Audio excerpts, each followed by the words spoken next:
부동산 거래 정보망입니다. 부동산 50페이지 부동산 거래 정보망은 개업 공인중개사 상호 간의 정보를 교환하는 체계를 부동산 거래 정보망이라고 합니다. 자, 그러면 부동산 거래 정보망에 대해서 보겠습니다. 거래 정보 사업, 부동산 거래 정보망을 운영하는 사람을 거래 정보 사업자라 하고, 거래 정보 사업자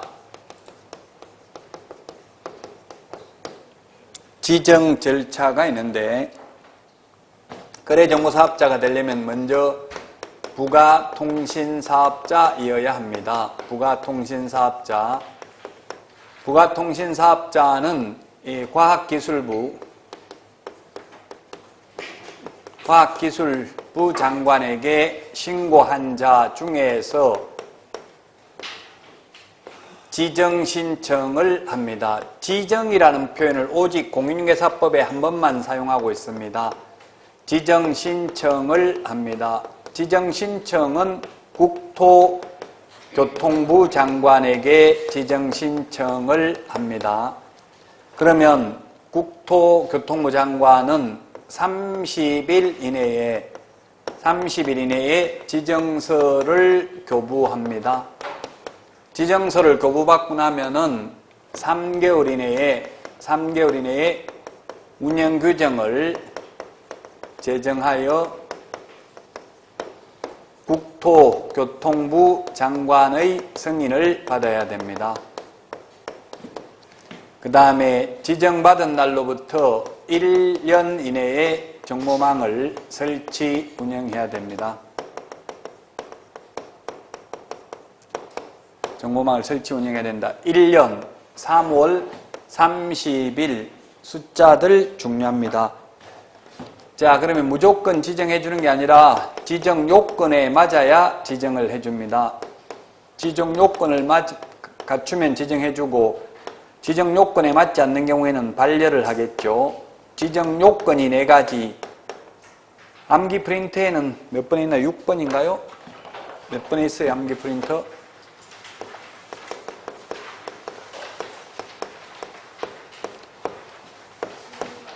7번? 6번이 아니고 7번에 있네요. 암기 프린터 7번에 있습니다. 전국적으로 500명 이상 이용가입 신청을 해야 되고, 2개 이상의 시도에서 각각 30명 이상 이용가입 신청을 해야 됩니다. 5 빼기 2는 3이다. 이런 숫자를 기억하셔야 되겠습니다. 그 다음에 두 번째, 정보처리기사 1인 이상 있어야 되고요. 정보처리기사. 기능사, 산업기사 아니고요. 1인 대신에 2인 X고요. 그 다음에 세 번째, 공인중개사 1인 이상 있어야 됩니다. 공인중개사 1인 이상 있어야 된다. 개업 공인중개사는 500명이고요. 여기는 공인중개사는 1인 이상 있어야 됩니다. 그 다음에 용량과 성능을 갖춘 컴퓨터 설비가 있어야 됩니다. 다음 주에 문제 있을 것 같은데, 이 컴퓨터 용량이 개업 공개사 컴퓨터 용량이 커야 되는 게 아니라 거래정보 사업자 될 사람 컴퓨터 용량이 커야 됩니다. 이게 지정 요건이고, 이 지정 요건을 갖췄음을 입증하는 서류와 함께 필요한 게 뭐가 있느냐 하면 부가통신사업자 신고 필정이 있어야 됩니다. 과학기술정보통신부 장관에게 신고한 부가통신사업자 신고 필정. 자, 그러면 이 전국에 500명 이상 개업공개사가 이용가입 신청을 했다는 증거로서 등록증 사본이 있어야 되고요. 정보처리기사, 공인중개사 자격증 사본이 있어야 되고, 그 다음에 컴퓨터 용량을 갖췄음을 입증하는 서류 제출해야 됩니다. 그래서 우리 암기 프린터 51번에 1번부터 5번까지 중개사무소 개설 등록 신청, 그 다음에 암기 프린터 51번, 분사무소 설치 신고, 3번 소속 공인중개사 고용 신고, 그 다음에 4번 거래정보사업자, 거래정보사업자 지정신청, 그 다음에 매수 신청, 대리인 등록 신청, 그 다음에 자격 취소. 다음, 만약에 시험에 이렇게 박스에 이렇게 해놓고 다음 중 공인중개사 자격증을 원본이나 또는 사본을 제출하거나 반납하는 경우는 몇 개인가 제출해야 되는 거. 원본이나 사본을 제출하거나 반납해야 되는 경우는 몇 개인가? 다라고 51번 보고 답하십시오. 그 암기 프린터 51번에 다가 아니고 1번부터 3번까지는 뭐라고 적어놨어요? 1번에 제출 안 한다고 적어놨죠? 다는 아니고 미제출.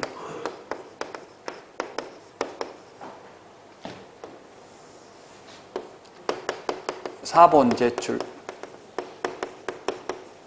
요거는 원본 반납이라는 표현을 쓰고 있어요. 51번에 그게 몇 번에 있나요? 28번이나? 28번이 아니고 51번에 30 몇 번에 있어요?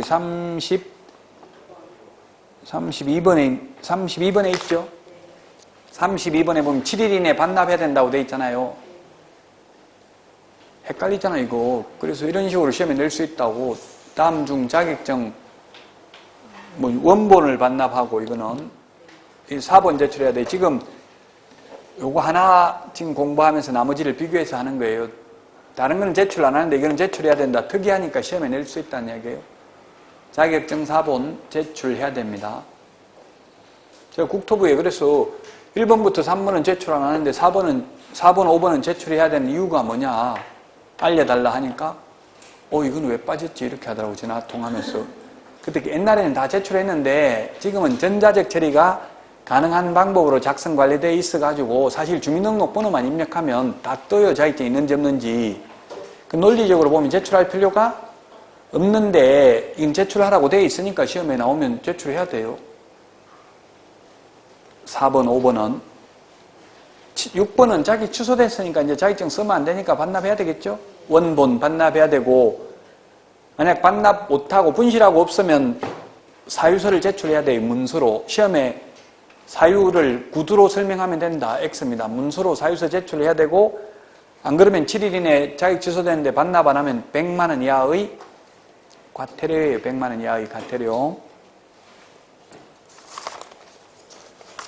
자, 지금 그래서 50페이지, 그 다음에 51페이지 했고요. 법인 등기사항 증명서는 제출 안 한다는 이야기입니다. 법인 등기사항 증명서는. 법인 등기사항 증명서나 건축물 내장 이런 것들은 제출 안 합니다. 직접 공무원이 확인할 수 있으니까. 지금 51페이지 메뉴에 있는 그림이 지금 요 우리 칠판에 적어 놓은 그림이죠. 그 다음에 51페이지 동그라미 2번 지정 취소 사유. 지정 취소는 하여야 한다가 아니라 할 수 있답니다. 우리 암기 프린터에는 몇 번에 있나요? 지정 취소 할 수 있다가 지정 취소 할 수 있다. 8번에 있죠? 8번. 암기 프린터에는 8번에 있다고요. 지정 취소 할 수 있다. 하여야 한다가 아니라 할 수 있다. 암기 프린터는 8번에 있고요. 지정 취소 할 수 있다. 부운정 1해. 5개입니다. 그 집 부정한 방법으로 지정받은 경우. 운영규정을 위반해서 정보망을 설치 운영하면 500만 원 이하의 과태료를 병과할 수 있습니다. 정보 거짓 공개하면 지정 취소뿐만 아니라 1년 이하의 징역이나 1,000만 원 이하의 벌금에 처합니다. 지정받은 날로부터 1년 이내에 정보망을 설치 운영하지 않는 경우에 지정을 취소할 수 있습니다. 1년 대신에 시험에 6개월, 2년 이렇게 X로 출제해서 이게 1년이에요. 1년. 사망, 해산 등으로 정보망 설치 운영이 불가능한 경우 지정을 취소할 수 있다. 지정 취소할 때는 청문을 실시해야 되는데 우리 암기 프린터 8번 맨 밑에 보니까 사망, 해산은 청문 안 한다고 돼 있죠? 청문이 뭐냐면 들을 청, 들을 문, 듣는 게 청문이에요. 듣는 게 청문회인데 들어야 되는데 죽고 없는 사람한테 들어볼 수 있어요? 없어요? 없으니까 청문을 할 수가 없다. 사망을 하거나 해산하고 나면 사람이 없기 때문에. 거짓 부정이라는 말도 나오는데요. 거짓 부정이라는 말 우리 55번에 있나요? 55번에 이것도 시험에 잘 나와요. 55번에 1번, 2번, 3번 그 다음에 4번, 5번 오늘 4번, 5번은 오늘 했잖아요. 4번, 5번 했죠? 6번, 7번까지 6번, 7번까지 중요하네요. 다 중요한데 오늘 하는 게 1, 2, 3, 4, 5, 6, 7번까지라고요. 자, 그래서 그 거짓 부정이라는 말 들어가는 걸 전부 다 보면 1번 거짓 부정한 망보로 등록 부정한 망보로 등록이 있고 2번이 자격 부정한 망보로 자격 취득인가요? 자격 취득 거짓 부정한 망보로 지정받은 경우가 있고요. 그래서 거짓 부정한 망보로 등록하면 절대적 취소 3년 이하의 징역이나 3천만 원 이하의 벌금, 포상금 지급 대상입니다. 포상금 지급 대상이다. 신고한 자에 대해서는. 근데 부정한 방법으로 자격 취득하면 자격만 취소하여야 합니다. 자격 취소는 요건에 해당되면 반드시 하여야 하죠. 하여야 한다.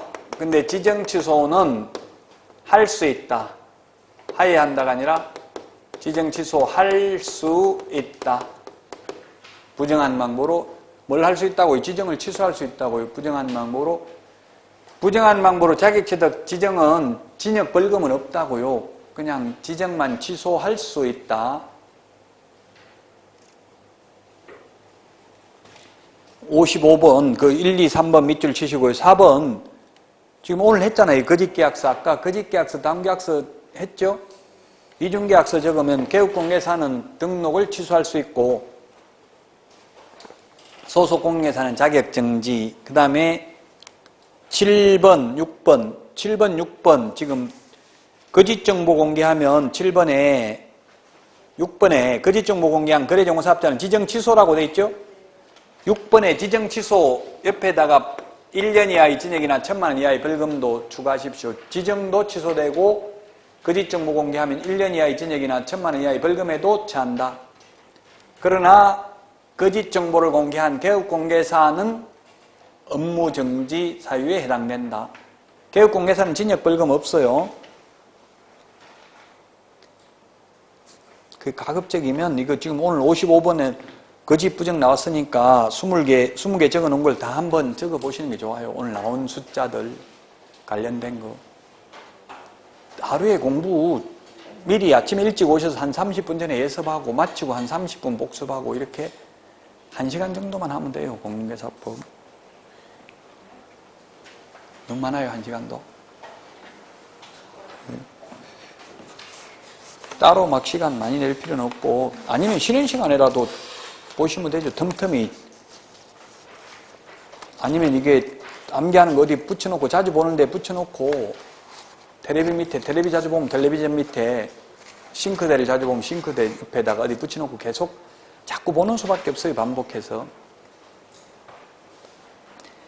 51페이지 요약집 51페이지 5번 부동산 거래 정보망 운영인데 동그라미 2번 개업공개사로부터 의뢰받은 정보에 한하여 공개해야 된다. 3번 개업공개사는 거짓정보 공개해서는 아니 된다. 그리고 개업공개사는 거래가 이루어지면 지체 없이 거래정보사업자에게 통보해야 된다. 이를 위반했을 때 앞에 아까 봤지만 거래정보사업자는 1년 이하의 징역이나 1,000만 원 이하의 벌금 플러스 지정을 취소할 수 있다. 거짓정보 공개하면. 그 앞에 박스에 있었잖아요. 박스에 동그라미 띄겨져 있죠. 거래정보사업자는 1년 이하의 징역이나 1,000만 원 이하의 벌금, 개업공개사는 업무정지 사유에 해당된다고요. 거짓정보를 공개하면은. 자, 그러면 부동산 거래정보망 우리 100페이지 문제 100페이지 21번 100페이지 21번 한번 볼까요?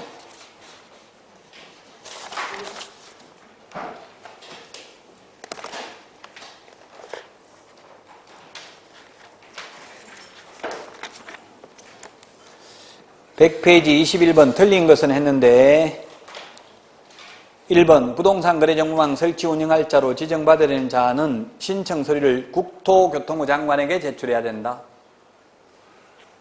맞습니다. 2번 거래정보사업자 지정 신청서에 개업공개사의 주된 컴퓨터 설비와 내역을 기재해야 된다. 거래정보사업자 될 사람 컴퓨터가 커야 되죠? 회원들 컴퓨터가 커야 되는 게 아니라 메인 서버 거래정보사업자 될 사람 컴퓨터가 커야 됩니다. 그래서 2번이 틀린 정답입니다. 그 다음에 3번은 정보망은 개업공인중개사 상호간입니다. 개업공개사 상호간의 정보를 교환하는 체계입니다. 4번 개업공개사가 중개의뢰인과 일반 중개계약을 체결한 경우에는 정보 공개할 의무는 없습니다. 전속중개계약은 반드시 공개해야 되죠. 7일 이내에. 물론 정보망과 일간신문에 다 공개해야 되는 건 아니고 둘 중에 한 군데 하면 됩니다. 전속중개계약만. 일반 중개계약은 공개해도 되고 안 해도 되고요. 그 다음에 5번 거래정보사업자가 승인받아야 하는 부동산 거래정보망의 이용 및 정보 제공 방법 등에 관한 운영규정에는 가입자에 대한 회비 및 그 징수에 관한 사항을 정하여야 한다. 이때까지 29번 시험 중에서 최초로 나왔던 내용입니다.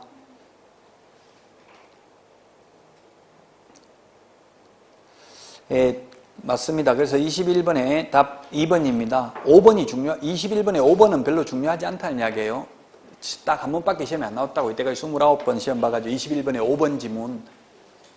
운영규정에 들어가야 될 내용 이런 거는 중요하지 않다는 이야기입니다. 어떤 내용이 들어가야 되는지. 자, 다음은 52페이지, 우리 서브노트 요약집 52페이지 15번 손해배상 책임과 보정 설정입니다. 시험에 두 문제 출제됩니다. 손해배상 책임과 보정 설정.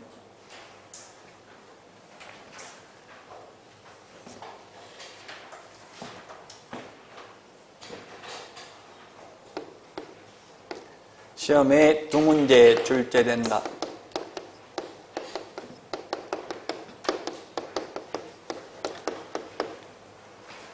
자, 먼저 손해배상 책임은 세 가지 요건이 있어야 됩니다.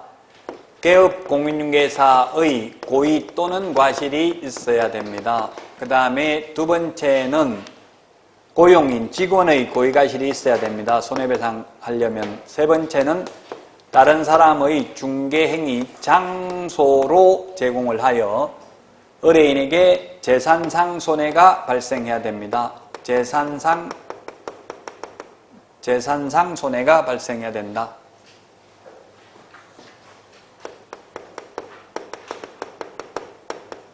재산상 손해가 발생해야 된다. 정신적 손해에 대해서는 배상 책임이 없습니다. 재산상 손해가 발생해야 됩니다.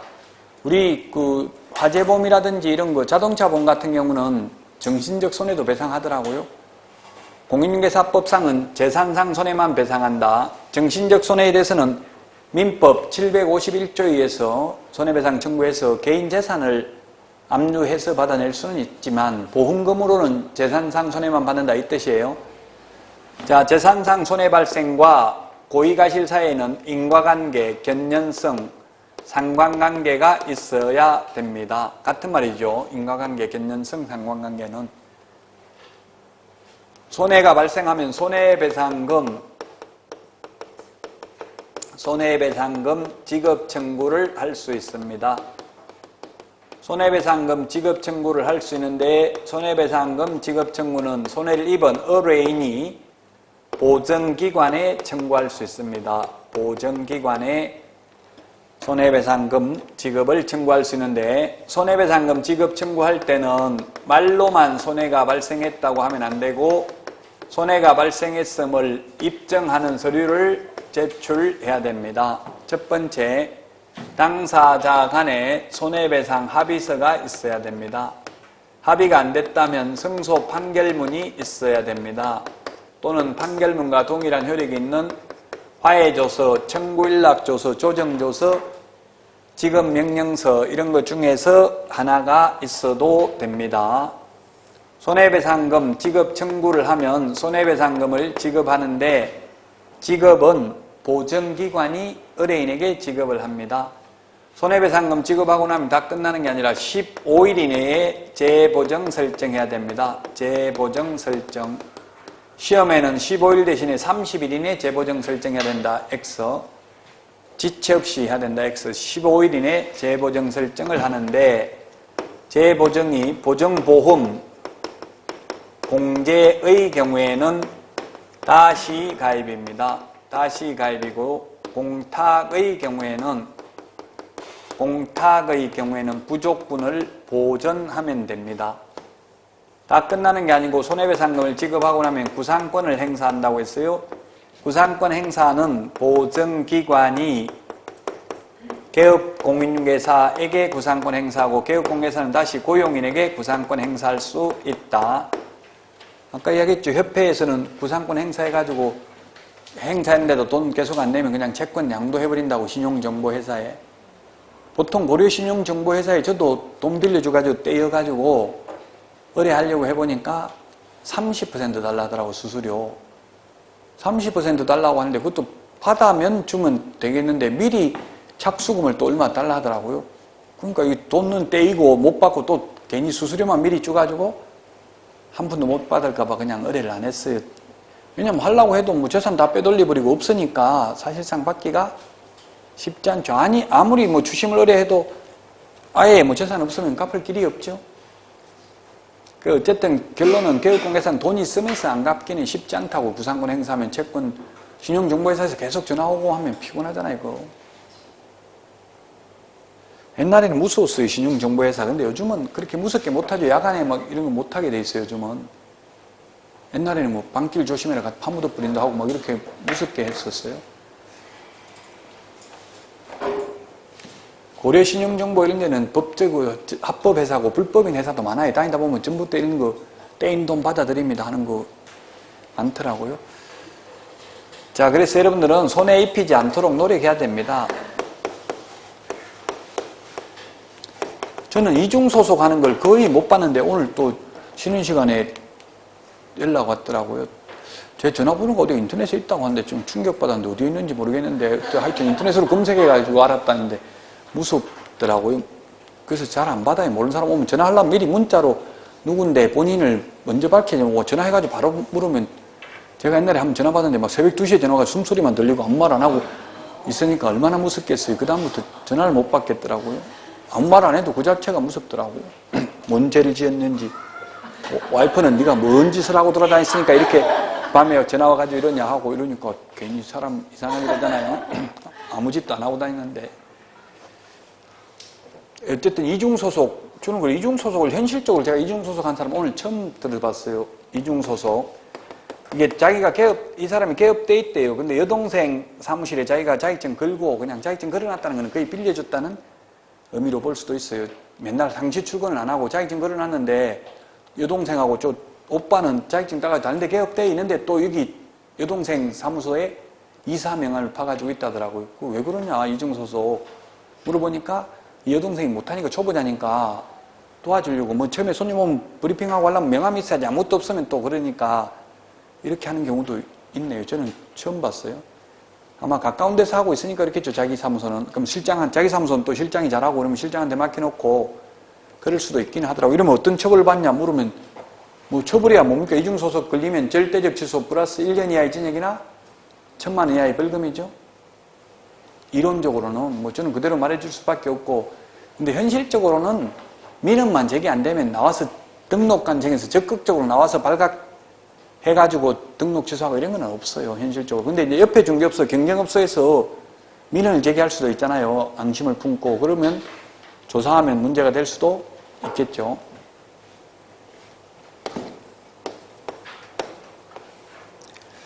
자, 보정 설정 방법. 이런 손해를 배상하기 위해서 책임보험을 가입해야 됩니다. 의무적으로. 가입하기 싫어도. 가입하는 방법이 세 가지 방법이 있어요. 보험회사에다가 가입하는 방법이 있고, 협회, 공제 가입하는 방법이 있고, 법원에다가 공탁, 공개적으로 맡기는 방법이 있는데, 이 공탁금은 개업공개사가 폐업을 하거나 사망을 하더라도 3년 동안 회수가 불가능합니다. 그래서 현실적으로 대한민국에서 공탁하는 사람은 단 한 명도 없습니다. 왜냐하면 1년에 우리가 협회 공제료가 얼마냐면 19만 8천을 내야 돼, 1년에. 19만 8천을 내야 되는데 1억을 공탁하니까 1억에 대한 공제료가 19만 8천 원, 1억에 대한 서울보정보험료는 10만 3천 원 정도밖에 안 한다더라고요. 저도 지금 10만 3천 원인지 2천 원인지 정확하게 몰라요. 왜냐하면 보험료는 회사마다 다 다르잖아요. 시험에 안 나온다고 보험료는, 보험금 1억은 나오지만 자동차 보험도 뭐 다이렉트 보험 드느냐 어디에 드느냐에 따라 다르잖아요, 보험료가. 그거 마찬가지로 보험료는 시험에 안 나와요. 보험금이 나온다고요, 타는 돈. 어쨌든 3년 회수 안 되기 때문에 이자, 1억에 대한 이자만 해도 1%라 해도 1년에 이자가 100만 원이잖아요. 그 이자 가지고 보험 드는 게 낫겠죠. 굳이 공탁해놨다가 3년 동안 회수도 못하니까. 그래서 이 등록관청에서 등록 통지서에 보면 아예 공탁이라는 말은 적어놓지도 않고 보험이나 공제가입 정서 가져와서 등록증 찾아가라 이렇게 등록 통지서가 와요. 현실적으로는. 그러니까 공탁하는 사람은 없고 이론적으로만 있고요. 3년 동안 회수할 수 없는데 우리 암기 프린터 3년이 몇 번에 있습니까? 3년이 46번? 46번에 몇 번에 있어요? 그 46번에 11번, 12번, 11번, 12번이에요. 11번은 중개업과 관련된 거고요. 12번은 매수 신청 대리와 관련되는 공탁금 다 3년간 회수할 수 없다. 시험에 나오면 이론적으로는. 현실적으로 공탁하는 사람은 없다고 했죠. 할 필요가 없죠. 그 이자 가지고 보험 가입하는 게 훨씬 나으니까. 자, 시험에 협회 회원은 공제 가입해야 된다. 공제는 협회 회원의 하나에 가입할 수 있다. X입니다. 모든 교육공개사는 이 셋 중에 아무거나 선택할 수 있습니다. 세 개 다 가입해도 되고 하나만 가입해도 상관없습니다.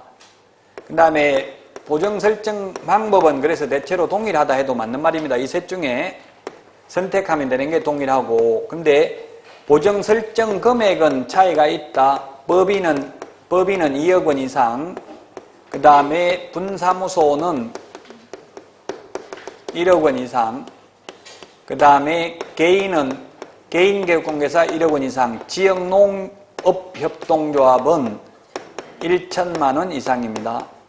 특수법인은 1천만 원 이상이다. 이 말은 X예요. 특수법인 중에서 지역농협만 1천만 원 이상이고 나머지 특수법인은 규정이 없기 때문에 2억 원 이상으로 해석해야 됩니다. 그 시험에 분사무소가 2개 있는 중개법인이 보정설정 얼마 이상 가입해야 되는가 시험에 나왔어요. 분사무소 2개 있다고요? 얼마 이상 가입해야 돼요, 법인이? 4억이죠. 분사무소 각각 1억 한 개씩, 주된 사무소 2억. 매수 신청 대리도 하려면 8억. 매수 신청 대리하면 또 가입해야 되잖아요.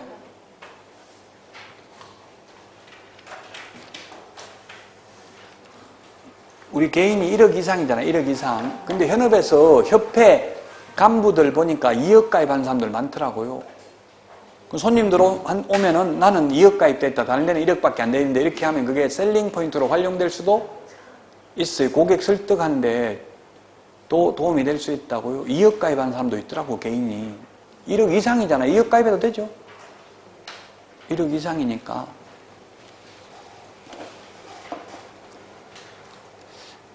웬만하면 여러분들 현업에 나가서는 협회 공제 가입하는 게 좋아요. 이거 자꾸 바꾸는 건 좋지 않다고. 공제했다가 서울보증보험 했다가. 왜냐하면 이게 공제를 계속 가입하니까 저 같은 경우 협회에 들어가서 제 그냥 아이디로 로그인 하니까 경력증명서도 다 뗄 수 있어요. 어디 뭐 연수교육 강사 이런 거 하려면 경력증명서 떼내라고 그래요. 왜냐면 공인중개사로서 3년 이상 유경험자잖아요.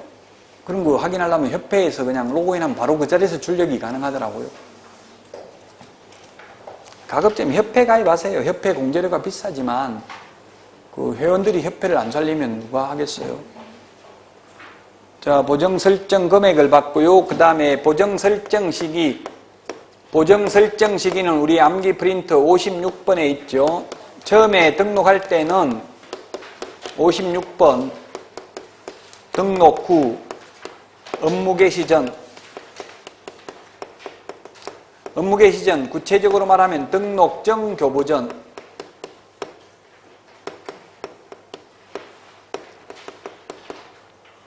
업무하기 전에는 최소한 보정 설정을 해야 됩니다.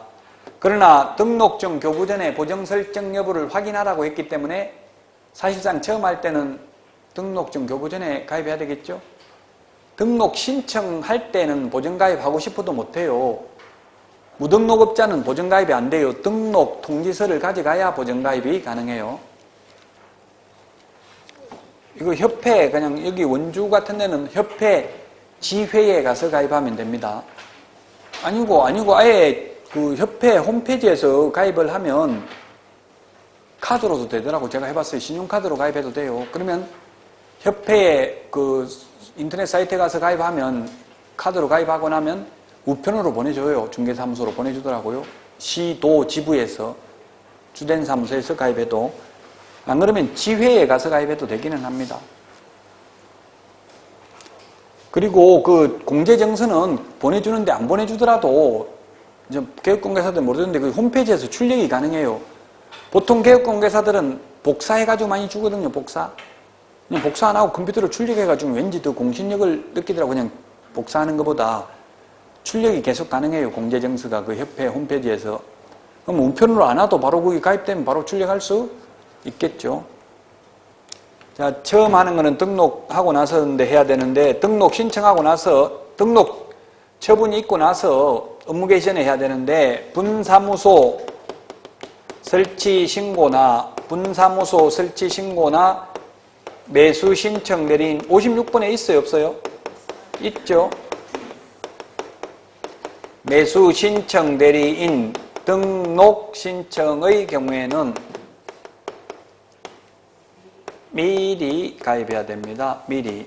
처음 등록할 때는 등록되기 전에 미리 하고 싶어도 돈 있어도 못 한다고요. 등록 통지서가 있어야 된다 했어요. 왜? 무등록업자는 가입이 안 되니까. 근데 분사무소는 무등록이 아니에요. 주된 사무소가 이미 등록되어 있잖아요.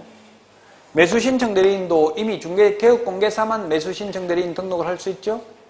그래서 미리 해야 됩니다. 근데 보정의 변경은 효력 있는 기간 중에 언제든지 변경이 가능하고요. 그 다음에 만료되었을 때는 만료일까지 다시 가입하면 됩니다. 만료일까지 다시 가입하면 된다. 손해배상 해주고 나면 15일 이내 재설정을 해야 됩니다. 그 다음에 설명사항. 설명해야 될 사항이 보장금액 설명해야 됩니다. 그 다음에 보험회사, 공제사업을 행하는 자, 그 다음에 공탁기관 및 그 소재지, 보장기간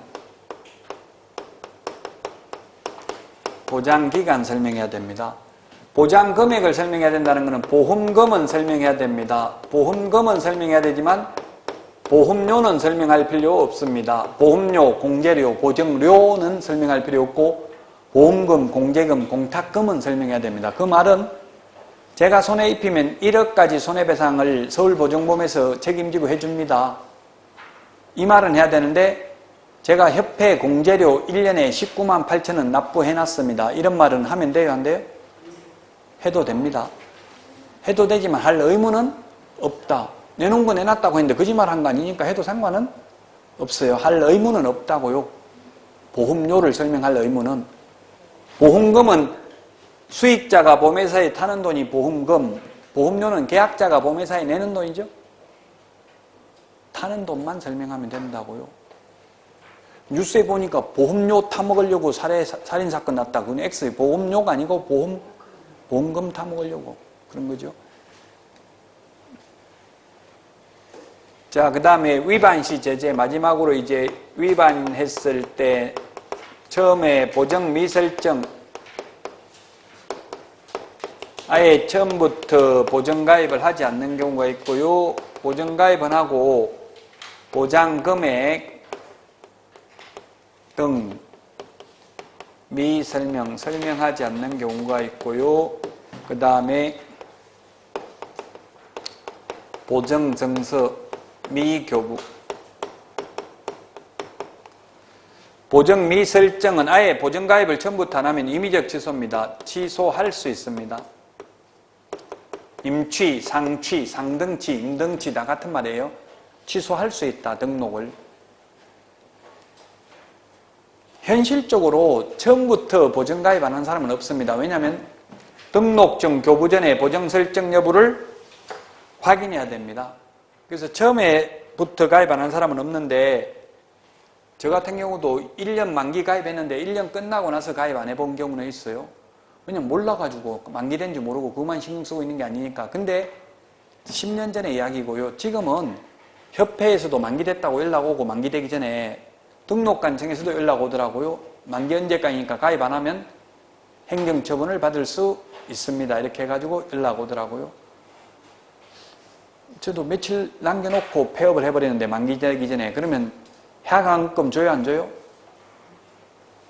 나와요. 해약환급금이 나오는데 거의 한 10원 이렇게 뭐 7원 이렇게 나올 수 있어요. 조금 나와요. 거의. 그 찾아가는데 차비가 더 많이 드니까 안 갔어요. 묻지도 않고. 보험처럼 중간에 해약하면 손해예요. 낸 돈 다 안 돌려줘요. 1년 가입해놓고 중간에 폐업해도. 만약 예를 들면 19만 8천 원 내고 딱 6개월 만에 폐업하면 9만 9천 원 돌려주는 게 아니라고요. 몇 푼 안 줘요. 조금밖에 안 줘요. 거의. 자, 보장금액, 즉 1억까지 배상받을 수 있습니다. 이 말 하지 않거나 또는 보증관계 증서를 교부하지 않는 경우에는 100만 원 이하의 과태료입니다. 지금 현실적으로 이거 교부 잘 해주고 있어요? 안 해주고 있어요? 현업에서. 공제증서 잘 해주고 있더라고요. 지금 옛날에는 안 했는데 요즘은 그 파일이라고 하니까 파일에 계약서, 확인설명서의 보증관계증서 이 3개는 넣어주죠. 최소한. 또 등기사항증명서 이런 것도 넣어주더라고요. 요즘. 제가 연수교육하러 다니면서 그보다 더 그렇게 해주면 이거 만약에 뿌리고 안 받았다고 하면 어떻게 할 거냐 이렇게 제가 많이 강의를 했었어요. 그래서 요즘은 확인설명서 서식에 보면 뭐라고 돼 있어요? 보장금액 등을 설명 듣고 보증관계증서도 교부받았고 확인설명도 듣고 확인설명서도 수령합니다 하고 의뢰인이 서명 또는 날인하도록 돼 있어요. 확인설명서 서식에. 받아놓고도 뿌리고 안 받았다. 파일에 넣어놓은 거 뿌리고 안 받았다 할 수도 있잖아요. 그럼 준 사람이 줬다는 걸 입증해야 되잖아요. 확인설명서 서식에 보면 수령했다라고 돼 있다고요.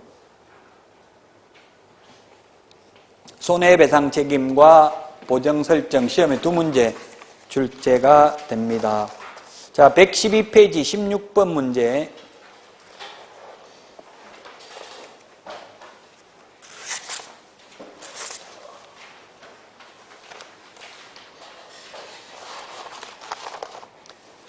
(112페이지) 16번 문제. 옳은 것은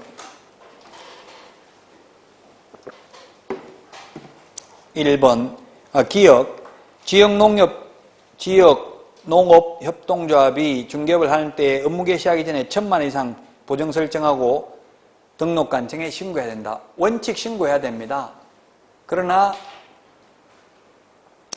예외적으로 보증기관이 보증사실을 등록관청에 통보한 경우는 신고를 생략할 수 있어요. 현실적으로 신고 안 해도 됩니다. 다 공제 가입하면 바로 협회에서 팩스 보내더라고요. 등록관청으로. 자, 기억은 맞습니다. 니은은 장소 제공하면 손해배상 책임 있어요? 없어요? 장소 제공. 다른 사람의 중개행위 장소 제공. 직원 고의가실, 개업공개사 고의가실. 왜 구상권을 행사하냐면 고의로 사고 낸 것도 배상을 하기 때문에 구상권을 행사할 수밖에 없어요. 구상권 행사하면 결국 개업공개사가 다 물어내야 되잖아요. 보험가입돼 있어도 그럼 난 가입 안 하겠다 이렇게 주장할 수도 있겠지만 책임보험이고 의무보험 무조건 가입해야 됩니다. 또 구상권을 행사할 수밖에 없는 게 행사 안 하면 어떤 일이 생기겠어요. 합의서만 써주면 보험금 받을 수 있는데 내가 1억 손해 입혔다고 합의서 써줄게 1억 받아가지고 우리 나눠 먹자 이렇게 할 수도 있겠죠. 그래서 구상권을 행사할 수밖에 없어요. 생명보험이나 자동차보험, 화재보험은 원칙적으로 구상권 행사를 안 합니다. 그 이유는 생명보험 들어놓고 2년 안에 자살하면 보험금 안 주잖아요. 일부러 죽으면. 자동차도 일부러 사고 내면 안 주죠, 보험금. 화재보험도 일부러 불내고 강호순이가 자기 장모 죽이려고 그냥 그 안에 들어있는 거 불내가지고 보험금 타먹었어요, 화재보험금. 장모 죽이려고 그런 건 아니고 보험금 타먹으려고 불냈는데 거기 뭐 장모가 있어가지고 죽었나 보던데 강호순이 누군지 모르죠? 알아? 우리 동네 살아요. 우리 옆에 바로 우리 집 옆에 뭐 좀 한 1km 정도 떨어져 있어요, 집하고. 제가 3번인데 그건 안산, 행령구역은 안산인데 3번하고 경계거든요, 군포하고. 어쨌든 그분이 살던 집 아직도 흉가로 그대로 남아있더라고, 개 키우던 거. 아무도 안 산다고 그게 알면 최진실이 죽은 집도 아직도 못 팔고 있어요. 뉴스에 다 나왔기 때문에 그 무수수 목매 따라 죽었다 이런 거 알면 사겠어요, 안 사겠어요? 그 뉴스에 그래서 함부로 그 내용 나오는 게 좀 문제가 있긴 하더라고요. 최진영이 죽은 집도 못 팔고 있고 다 지금 못 팔고 있어요. 그 엄마는. 엄마가 아니고 할머니, 엄마 맞나? 네, 엄마인데 그 지금 또 손자도 말도 안 듣잖아요. 지금 손자도 지금 할머니 재수없다고 뭐 같이 말도 안 하려고 이렇게 하고 있으니까 팔자가 기박한 것 같아요. 참. 뭐 어른들이 뭐 애 못되고로 하려고 그러진 않았을 텐데 잘되고로 하려 해도 어릴 때 그렇게 반발하는 게 있더라고. 저도 애가 말을 진짜 말 그렇게 안 듣는 건 아니라도 하여튼 막 말하면 계속 말 듣고 하고 막 주보고 때리려고 하고 우리 아들도 그러더라고. 싸우려고 하고. 그래서 이게 진짜 죽이고 싶더라고. 진짜 괜히 애 원수 갚으려고 태어나는 게 자식이라 하더라고요. 그러더만 이제 군대 갔다 와가지고 이제 인간 됐는지 요즘은 잘해요. 엄청나게 잘해요. 옛날에 군대 가기 전에 어릴 때 그 사춘기 때 그러더라고. 한 16, 17쯤 되니까.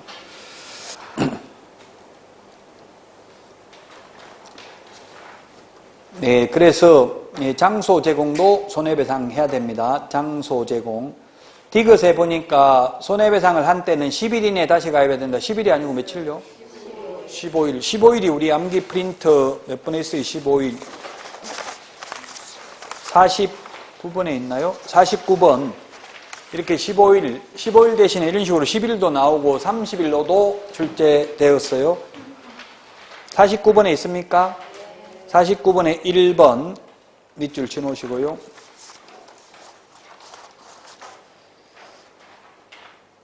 자, 다음은 54페이지 계약금 등의 반환채무 이행보장. 오늘 이 계약금 등의 반환채무 이행보장까지 하도록 하겠습니다. 55페이지 교재 55페이지 맨 밑에 있는 거, 이거 박스에 있는 거 이거 암기해야 됩니다. 여기서 한 문제 나와요. 그럼 암기하지 말라 하고 그냥 하면 좋겠는데 그냥 마음 편하게 가지시면 돼. 지금 암기하는 게 아니고 시험 보기 전까지는 암기해야 돼요. 계속 보고 잊어먹고 고통받아야 돼요. 안 그러면 합격하기 힘들어요. 안 그래도 인터넷에 그러더라고. 좀 이해 좀 시켜봐라. 맨날 암기하라고 처음 말하지 말고 이렇게 이야기 나왔던데 이게 어떻게 15일, 10일 이걸 어떻게 이해시키냐고. 왜 10일이 아니고 왜 30일이 아니고 15일인지 이해를 시킬 수 있어요, 여러분은? 그거 14일도 아니고 16일도 아니고 15일인 이유가 뭔지 이해시켜봐라. 뭐 안 돼요. 그거 이해하느니 그냥 차라리 15일 암기하는 게 나아요. 계약금 등의 반환 채무 이행 보장제도.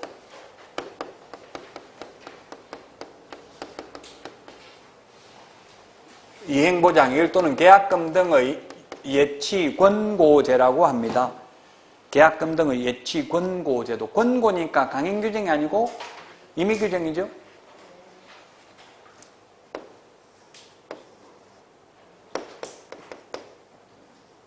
매도인이 있고 매수인이 있습니다. 매수인이 있는데 매수인은 매매 대금 돈을 지급하고 매도인은 등기를 넘겨주면 되는데 이게 동시행 관계에 있습니다. 민법에서. 동시행이라고 하면 지금 현재 어떻게 하고 있어요? 등기 서류 주고 돈 받고 이렇게 하고 있죠? 그럼 등기 서류 주고 돈 받는 게, 잔금 받는 게 동시행이다 아니다? 동시행? 아닙니다. 동시행이 아니라고요. 왜냐면 가짜 서류 주고 돈만 받아가지고 사기칠 수도 있잖아요. 민법 186조에 보면 법률행위로 인한 물권 변동 효력은 등기 서류만 받으면 된다. X. 등기해야 돼요. 등기한다는 말은 등기관이 등기부에 기재하는 순간 돈 주는 게 동시행이에요. 근데 그게 현실적으로 불가능이죠. 그 등기소에 기다리고 있다, 돈 가지고 기다리고 있다, 등기하는 거 보고 줄 수도 없잖아요. 그래서 현실은 선의행을 하고 있어. 매수인이 불리하다고 해도. 불리하니까 매수인이 계약금 등이라고 했는데 이 계약금 등에는 잔금도 포함됩니다. 잔금. 만약에 잔금이 동시행을 해야 되면은 이게 계약금 등 예치하는 데 포함시키면 안 되겠죠? 잔금도 계약금 등에 포함된다고요. 그 우리 55페이지 박스의 맨 왼쪽에 계약금 등, 계약금 중도금, 잔금도 포함되죠? 계약금 등. 동시행이 아니기 때문에 잔금도 포함된다고. 만약에 잔금을 동시행을 해야 되지 예치하면 안 되잖아요. 자, 이 계약금 등을 이제 불안하니까 등기, 돈만 받아가 버리고 등기 안 넘겨줄 수도 있잖아요. 그러니까 이게 공신력 있는 예치기관에 맡겨놨다가 문제가 생겨도 돈을 떼이지 않고 돌려받을 수 있을 때 여기에서 예치기관에서 매도인에게 주는 제도입니다. 그래서 예치기관 55페이지 그 예치기관 3명 암기해야 돼요. 이해하세요. 암기하지 말고. 그러면 3명 금융기관, 공제사업을 행하는 자, 신탁업자. 이 3명에게 예치를 해놨다가 이제 확실하게 떼이지 않을 장치를 한 후에 매도인에게 주는 제도인데, 그럼 예치할 때 누구 명의로 예치를 하느냐? 예치 명의자 7명을 알아야 됩니다. 암기하라고 말하기도 무서운데, 그게 지금 55페이지에 예치 명의자 7명 있죠? 동그라미 1번부터 7번. 개업공개사 명의로 예치할 수 있고요. 그 다음에 이 금융기관하고 비슷한 게 은행법에 의한 은행. 지금 우리 그 교재하고는 순서가 똑같네요. 은행까지는 같네요. 은행, 그 다음에 공제사업을 행하는 자. 보험회사라고 되어 있네. 거기는 저는 이 순서대로, 요 순서대로 하는 거예요. 지금 개업공개사, 은행이 금융기관이거든요. 공제사업을 행하는 자, 그 다음에 신탁업자, 우체국 예금보험에 관한 법률에 의한 최신관서, 보험업법에 의한 보험회사, 그 다음에 계약 이행관리 전문회사, 에스크로 업자입니다. 전문회사 명의로 7명 명의로 예치할 수 있고요. 그 다음에 반환보증서 발행기관. 만약에 문제가 생기면 반환보증서 발행기관. 돈을 반환 안 해주면 매도인이 돈만 받아가지고 이중매매를 한다든가, 이중매매를 해가지고 다른 데다 먼저 등기 넘겨줘버리면 끝이죠. 이 매수인은 소유권을 취득할 수가 없잖아요. 그런 사고가 생겼을 때는 반환해주겠다는 보증서가 있다고요. 이걸 발급받아야만 이걸 예치명의자에게 제시하고 예치된 계약금 등을 미리 수령할 수 있는데 반환보증서 발행기관이 금융기관, 그 다음에 보증보험회사, 보증보험회사의 이행보증증권을 끊어다가 예치명의자에게 제시하고 예치된 계약금 등을 미리 수령할 수 있습니다. 그래서 금융기관, 은행도 금융기관이라는 취지로 출제된 적이 있어요. 그래서 금융기관은 모두 다 해당됩니다. 예치명의자, 예치기관, 반환보증서, 발행기관. 그 다음에 은행, 공제사업을 행하는 자, 신탁업자 이 세 명은 예치명의자이면서 또한 예치기관에 해당됩니다. 보험업법에 의한 보험회사는 예치명의자고 서울보증보험회사는 반환보증서 발행기관입니다. 자, 55페이지 그 밑에 박스가 있는데 그래서 계약금 등에는 잔금도 포함된다. 그리고 거래계약 성립될 때까지 예치하는 게 아니라 거래계약의 이행이 완료될 때까지 예치하도록 권고할 수 있습니다. 이행이 완료될 때까지입니다. 즉 잔금 치르고 등기 넘겨받는 게 이행이 완료되는 거죠. 계약 성립될 때까지 예치하도록 권고할 수 있다. X. 권고하여야 한다. X. 권고할 수 있다. 권고하면 예치하고 안 하고의 결정은 누가 하는 거예요? 거래 당사자가 결정하는 거예요. 지금 미국 같은 데는 이런 에스크로우 제도와 이걸 에스크로우 제도와 유사한 건데 미국에서는 이런 에스크로우 제도가 되지 않는 경우에는 아예 에스크로우를 하지 않고는 거래가 불가능하답니다. 미국에서는. 근데 우리나라는 이런 걸 하는 사례가 없어요. 지금 우리나라에 하나도 없습니다. 이게 지금. 금융기관에 이런 상품이 한번 나온 적이 있었어요. 나왔는데 이자 주는 게 아니라 수수료를 1% 100만 원 넘게 받았어요.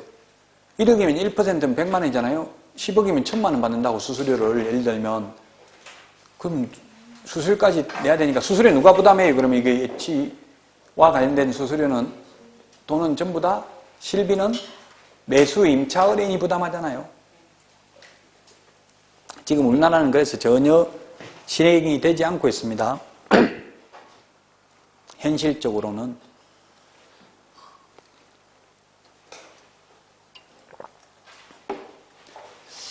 자, 그래서 계약금 등 예치명의자 7명, 예치기관 3명, 반환보증서 발행기관 2명 암기해야 되고 그 다음에 강행규정이 아니고 임의규정으로 도입됐다. 계약 성립될 때가 아니라 설립될 때까지가 아니라 이행이 완료될 때까지 예치하도록 권고할 수 있다. 55페이지 양가로 4번에 이 실비 들어가는 비용은 누가 내야 된다? 매수, 임차 의뢰인이 내야 된다. 또 개업공개사 명의로 예치했을 경우에는 개업공개사는 자신의 예치금과 계약금 등을 분리해서 관리해야 되며 거래 당사자의 동의 없이는 예치된 계약금 등을 인출하여서는 아니 됩니다. 그래서 이론적으로는 개업공개사 명의로 예치할 수 있다고 돼 있지만 사실상은 개업공개사 명의로 예치하기가 어렵습니다. 왜냐하면 다른 사람 이름으로 예치하면 상관없는데 개업공개사 명의로 예치하면 개업공개사 10억 예치해놨는데 찾아가 버릴 수도 있으니까 찾아가면 책임지겠다는 또다시 보증보험이나 공제, 공탁을 가입해야 돼요. 그럼 현실적으로 개업공개사 욕 보이려고 여기다 적어놓은 거예요. 못 믿겠다는 이야기죠. 차라리 적진을 말든지 예치할 수 있다고 해놓고 예치하려면 또 보증보험, 공제, 공탁을 가입해야 된다고 개업공개사 명의로 예치할 때만 다른 사람 이름으로 예치하는 경우에는 그러하지 아니하고요. 자, 여기까지 55페이지까지 하고 다음 시간에는 다음 주에는 이제 55페이지, 56페이지 지도감독상 의무 보고요. 오늘 문제 112페이지 16번 116페이지 16번 했고 이 계약금 등의 반환 채무 이행보장 제도는 몇 번에 있나요? 141페이지 6번 141페이지 6번 보겠습니다. 141페이지 10년 기출 문제 141페이지 6번 틀린 것인데 기출문제 23회 때 6번 금융기관에 예치하는 데 소요되는 실비는 특별한 약정이 없는 한 매도인이 부담하는 게 아니라 매수인. 우리 암기 프린터 이 2장만 가지고도 70점은 받을 수 있다고 했어요. 거기 52번인가요? 수수료가 어디 있어요? 52번? 52번에